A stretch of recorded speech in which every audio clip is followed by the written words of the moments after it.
New Orleans and Hurricane Katrina, how would you have handled the situation? Well, you'd have some people of competence who would be, one, the emergency response should not be part of Homeland Security. In fact, I probably would wipe out Homeland Security. I don't think we need it. I think it's a boondoggle. We don't have any more security than we had before. I think what we do need is to have a response capability for natural disasters so that we can, one, evacuate areas in the event of a natural disaster, so we have the capability to go in full force to deal with the needs that result from a natural disaster. And so that means appointing people who are competent and developing the plans and practicing and implementing these plans just as the military do in implementing their war plans. What would you say to Ron Paul supporters to try and convince them to jump ships and get behind your campaign? Well, I have substantial elements that are libertarian. Ron, I think, is a little more of a purist in that regard. He says that he's not going to be running for president as a libertarian candidate. I don't know. I would certainly invite the libertarians to join my candidacy and support me sometime in the future. Who knows how and when? But I would be honored to have them as. And I know that there's quite a number of libertarians in New Hampshire that will be voting for me in the primary. Would you consider running as an independent if things don't pan out? That's a premature question at this point in time. Okay.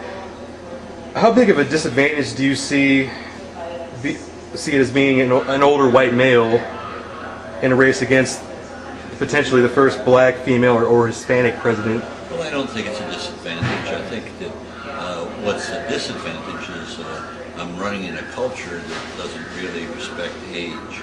If I were running in most other cultures, I'd have an advantage where they respect age and wisdom, and not in our culture.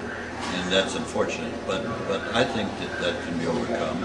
I think as the debate warms up, that people will appreciate that with the experience I have, having served, having had my ups and downs, that I bring a lot to the table, particularly a moral judgment. I said from the get-go that anybody who voted for the war is not fit to be president of the United States. I truly mean that. Even if they've changed their mind, it's a matter of judgment. If you can't understand that as president you have really a great deal of power over human life, if you can't exercise that from the get-go, then you should not be president. And that would go for Obama, even though he didn't vote for the war, but he seems totally incapable of providing leadership to end it. Last question, two-part question. Is the American dream dead, and was it ever real? The American dream was real right at the Declaration of Independence, when we stated that all human beings are created equal. It died in Philadelphia in 1787, when the leaders there cut a deal with the devil and enshrined slavery and perpetuated the theft of land from the American Indians. And so we've lived with that scourge throughout our history. Can it be reborn? I think so. I think that we can turn around and provide global leadership if we start out by accepting that we are no better than anybody else in the world, and that we are all equal as human beings.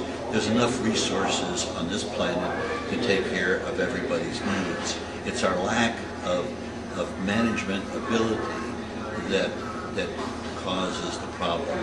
When we take a foreign policy and treat it that our selfishness is superior to anybody else, what we call our vital interest, that we are prepared to fight and despoil other people for our selfish interest, that is no different than me as an individual saying that I am going to put my selfishness above anybody else individually. It doesn't work on a personal basis, it doesn't work on a national basis. And so that has to change. And that's the kind of leadership that I will bring to the office of president. One is the hallmark will be love. Love is the most important element of leadership. Love empowers courage. Courage empowers our ability to implement all our other virtues. It stems from love. Love, it's easy to love your friends. It's your enemies that you have to work at. And once you work at that, you can break those barriers and bring about peace in the world. And there was a question asked today that they never got around to me. What will my administration be known for? My administration will be known for bringing about global governance of the entire planet with a sense of equality, not America above everybody else. I'm a human being first and an American second, and my priorities